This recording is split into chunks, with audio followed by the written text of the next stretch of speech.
Coming up on Arirang News, South Korean President Yoon Suk-yeol is now on his way for a week-long trip to Britain and France. His 4-day state visit to London will mark the 140th anniversary of bilateral relations with the UK. And then in Paris, he's to make a final pitch to bring the 2030 World Expo to Busan. Seoul warns Pyongyang to immediately halt preparations for its third attempt to put a military spy satellite into orbit, as the launch could come as early as this week.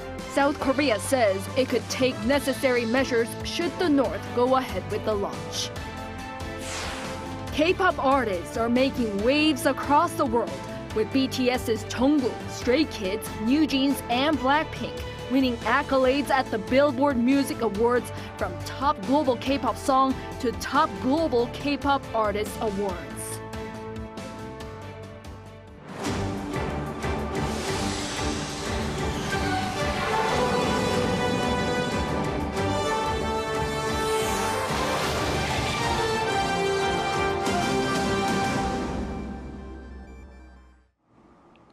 Good evening. It's 9 p.m. here in Seoul. Thank you for joining us on Arirang News. South Korean President Yoon Suk-yeol yet again embarks on overseas trips, this time to the UK and France, on the heels of his flurry of diplomacy at the APEC summit. He aims to bolster ties while in London and promote Busan as the right choice for the 2030 World Expo while in Paris, ahead of the final voting next week. Our senior presidential correspondent Oh Soo-young starts us off. President Yoon Suk-yeol says his state visit to the United Kingdom will serve as a catalyst for Korea to emerge as one of the UK's global strategic partners.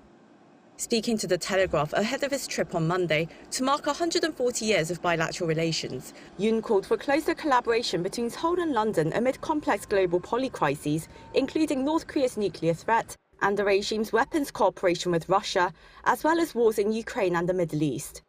He also expressed concern over closer collaboration between Pyongyang, Moscow and China, as well as tensions in the South China Sea.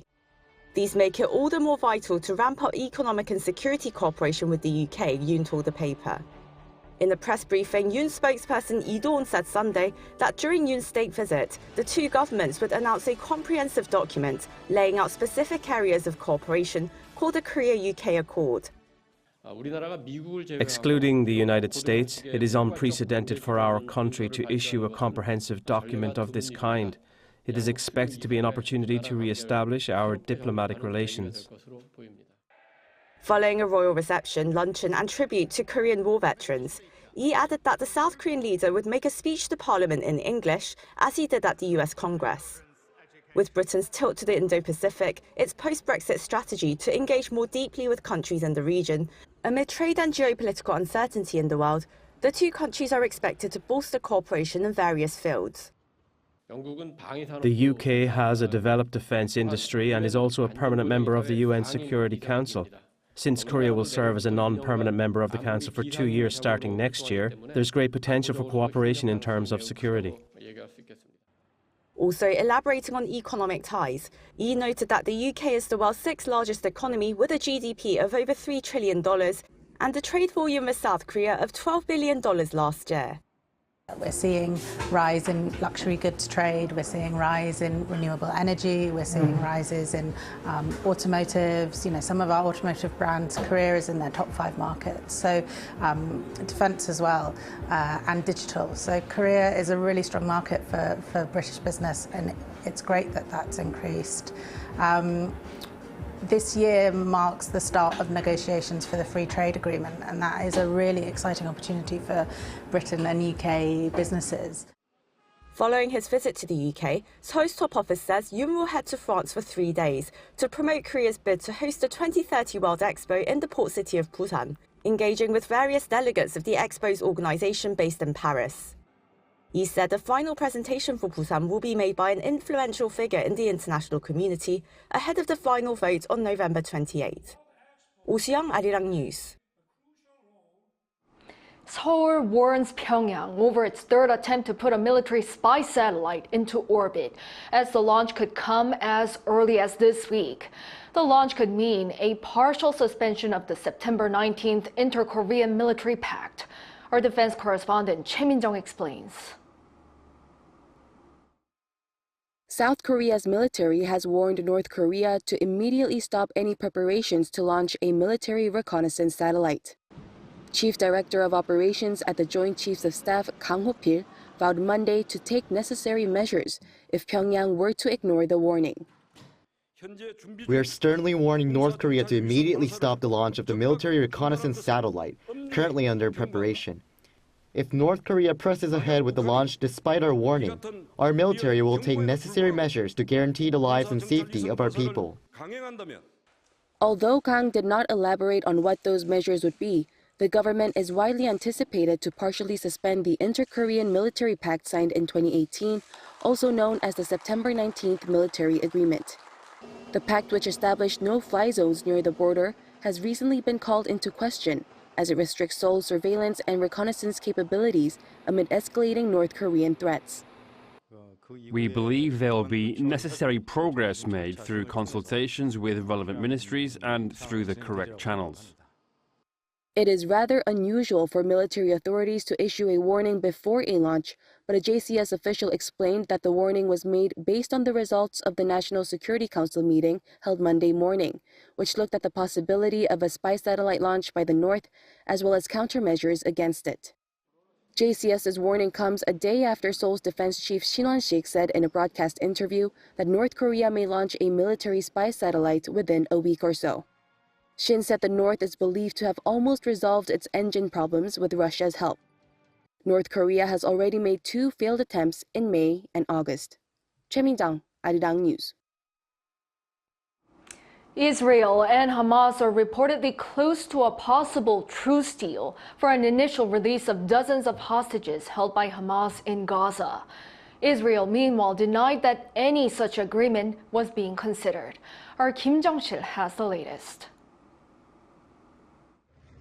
According to Al-Gad and Israel's Ynet, a Hamas official told the Arabic newspaper that a pause in the fighting in the Gaza Strip will come into effect at 11 a.m. on Monday local time as part of an agreement to release hostages held by Hamas.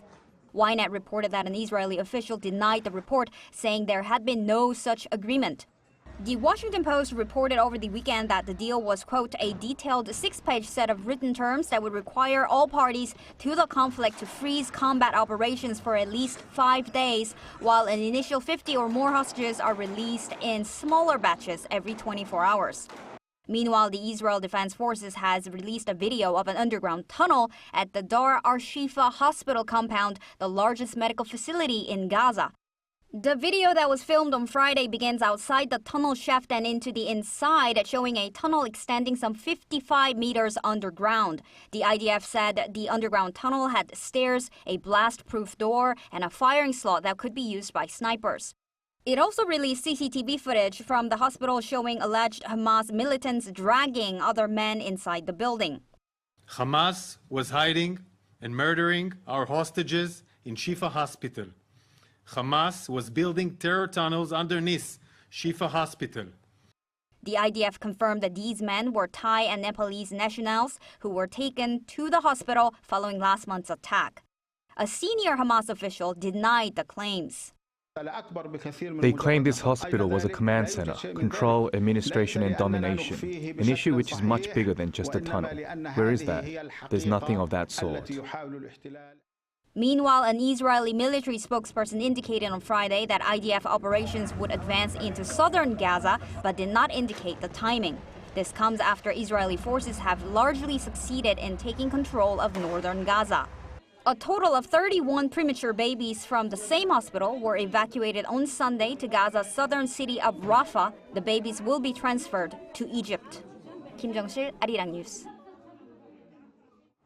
Argentina has elected libertarian outsider Javier Milei as its new president, swinging the country to the right with radical views to fix the economy. Cheongju has more. Right-wing libertarian Javier Milei won Argentina's presidential election on Sunday, following a polarized campaign in which he promised drastic changes to the country's economic strategy amid its worst crisis in 2 decades.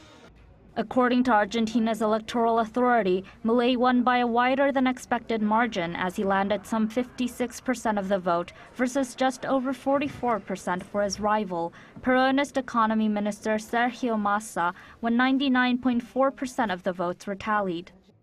It is the highest percentage that a presidential candidate has received since the South American country's return to democracy in 1983. Massa conceded the runoff vote on Sunday evening in a brief speech even before official results were announced. Milei is pledging reforms for Argentina's economy with plans that include shutting the central bank, replacing the peso with the US dollar, and slashing spending by up to 15% of gross domestic product.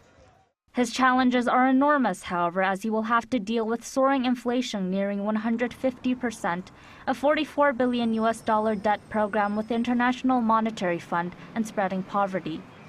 His victory marks an extraordinary rise for the former television commentator, which drew comparisons to that of former US President Donald Trump. Milei entered the race as a political outsider and self-described anarcho-capitalist. He stirred controversy throughout the campaign for his aggressive rhetoric and expressing support for anti-abortion, ideas such as legalizing the sale of human organs and eliminating all gun laws. He also criticized China and Argentine Pope Francis, though he later walked back on those statements in an effort to win over centrist voters in the weeks following October's first-round vote, when he came second to Massa. Milei also shelved the chainsaw he used to carry in a symbol of his planned cuts in recent weeks to help boost his moderate image. Milei's win shakes up Argentina's political landscape and economic roadmap, along with international trade. He will officially take office on December 10th. Cheongju, Arirang News. Japan has now released the 3rd batch of wastewater from the destroyed Fukushima nuclear power plant, discharging another 7,800 tons into the Pacific Ocean. The operator of the plant, Tokyo Electric Power Company, announced that the discharge, which began on November 2nd, was completed on Monday. The same amount of water was released in each of the 2 earlier discharges for a total of 23,400 tons so far. Japan aims to release another batch of water early next year and discharge a total of 31,200 tons by March 2024. The South Korean government, which had earlier sent a team of monitoring experts to Fukushima, also confirmed Monday that process was completed and said the level of tritium remained below the limits. Shifting gears, exports of South Korean instant noodles have reached an all-time high, surpassing the trillion Korean won mark for the first time ever. According to the Korea Customs Service on Monday, the total value of ramen exports between January to October reached $765.41 million. At the current exchange rate, this is equivalent to over 1 trillion Korean won and is a new record high since the release of the popular dish 60 years ago.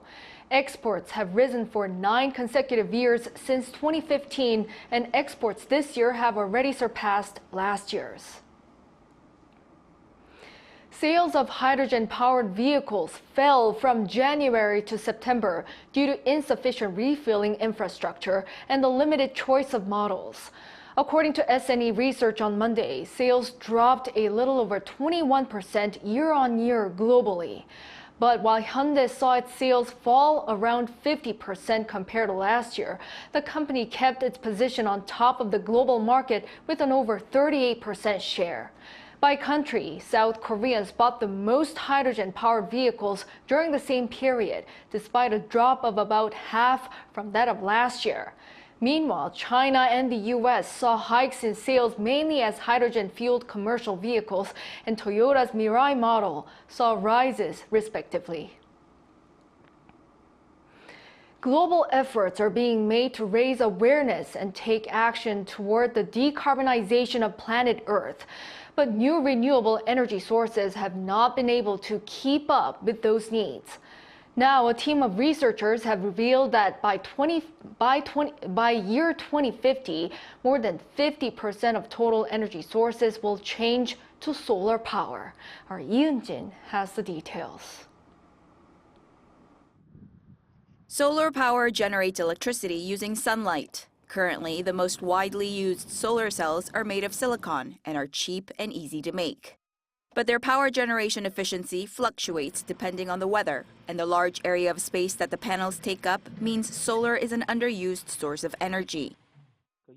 If there was an infinite space for energy storage, we could store all the energy we need from the sun. Then we wouldn't have to rely on thermal or nuclear power. But the supply of large capacity energy storage devices is limited because they are so expensive.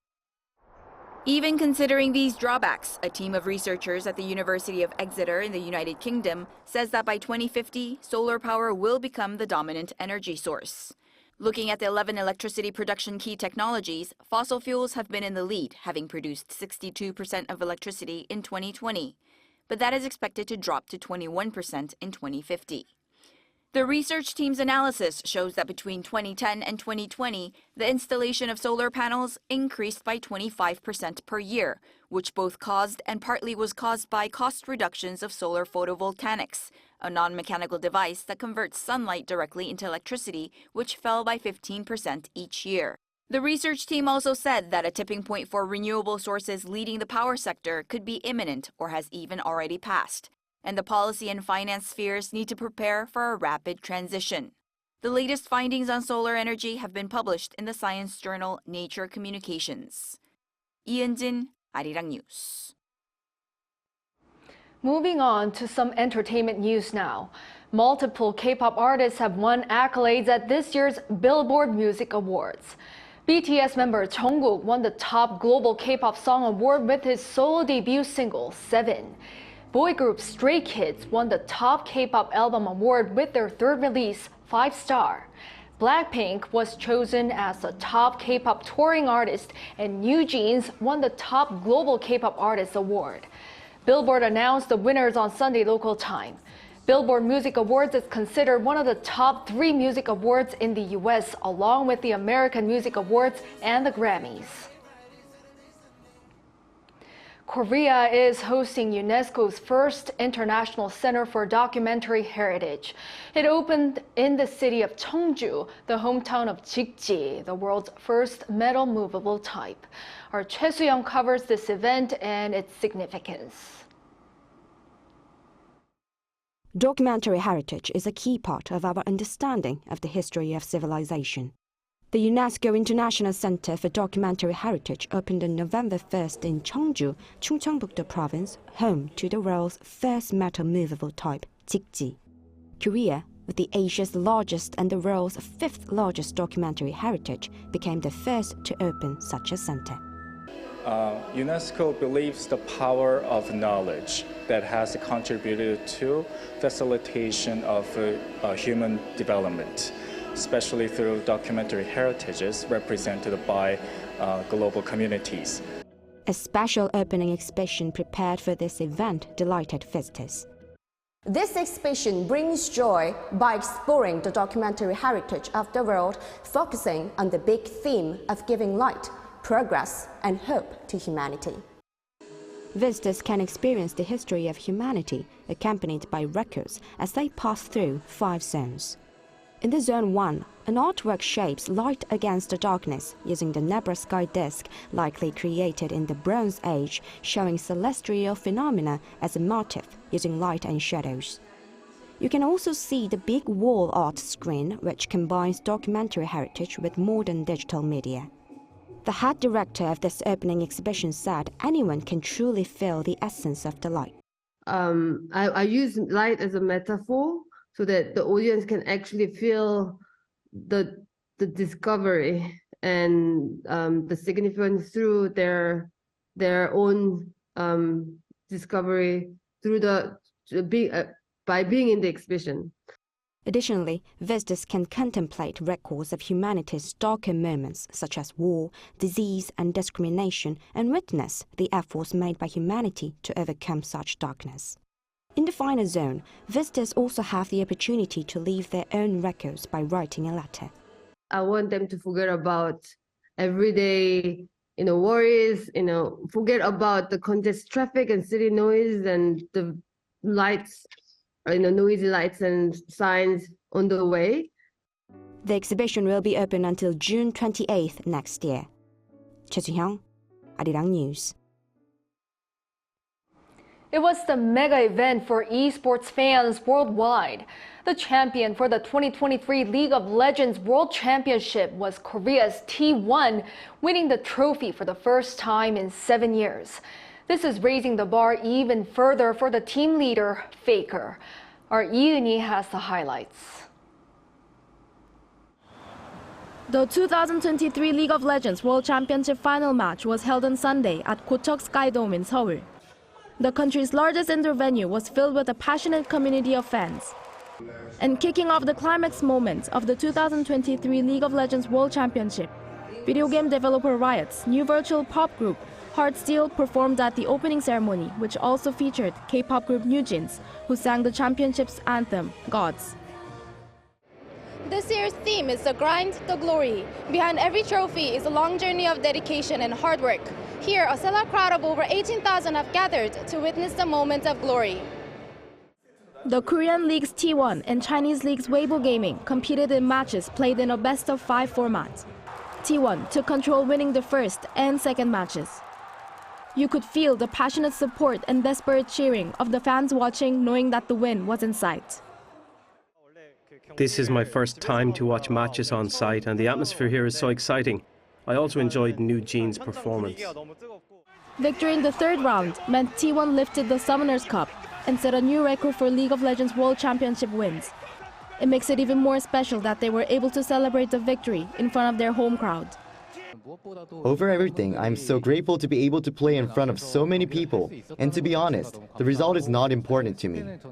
I was at Worlds last year and their defeat was crushing, so it was great to see them, have that comeback this year. T1 player Faker, seen as an inspiration for many gamers, is now the only League of Legends player in the world to have won the World Championship 4 times. I believe that as long as we are willing to learn, the victory will come. This time, I was also lucky enough to win. I set a goal for this competition to not care so much about the result, and to just focus on the process. And I believe that did enhance my skills during the games. I learned so much during this Worlds. Now teams from South Korea have 8 world champion titles since they started participating in 2012, which was the tournament's second year. According to Riot CEO, every match played as well as the support of fans contributes to the company's mission of delivering exceptional experiences as a truly global sport, which is why Riot is committed to honoring the excitement in the fandom of esports around the world. Korea is the birthplace of esports, and you have delivered an unforgettable world. 감사합니다. Yoon, Arirang News. Seoul Outdoor Library concluded a successful 8-month run since opening in April on 2 sites, welcoming over 1.6 million visitors. Seoul City opened outdoor libraries in the heart of the city, one at Seoul Plaza and one at Gwanghwamun Square. People who have visited to read or enjoy cultural events increased more than 7.6% compared to last year, and over 31% were visitors from other cities and provinces. Confirming its position as a cultural event representing Seoul City, the Seoul Outdoor Library will reopen next year in April.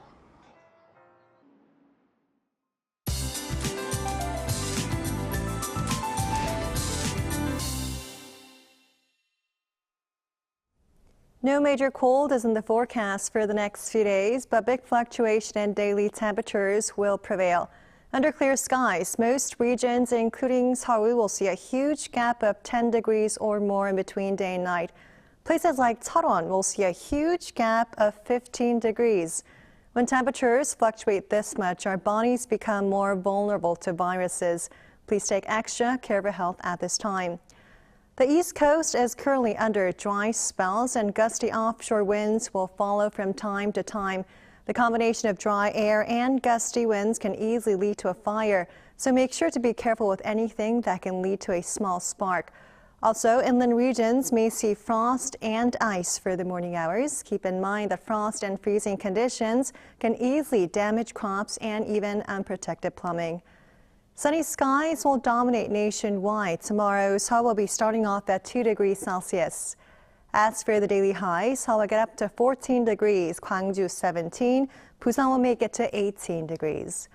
On Thursday, central regions and Jeollado provinces will see a round of showers. That's all for now, and to the weather conditions around the world.